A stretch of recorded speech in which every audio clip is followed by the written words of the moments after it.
The Second World War caused enormous destruction and left large parts of the world in ruins. That's why the United Nations was established with one main target: to prevent war in the future.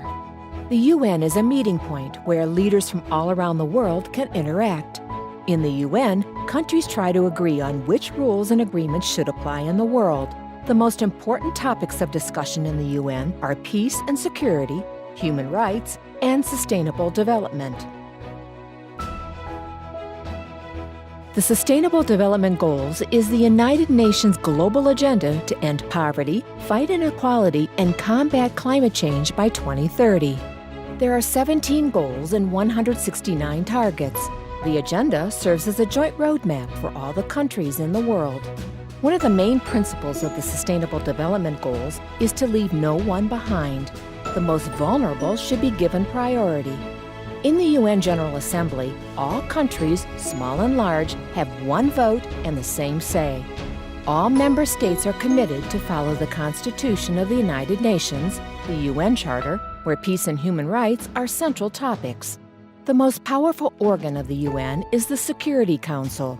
It's in charge of maintaining peace and security between nations. The Council has 15 members, 5 of which are permanent, and the remaining 10 members are elected for 2-year terms. Even though the UN is the most important organization working for world peace today, it also receives criticism for its shortcomings in the face of modern-day conflicts. Many argue that the organization needs to change to remain important in the future. The UN General Secretary has called for major reforms of the organization. Several member states have supported change to maintain world peace in years to come.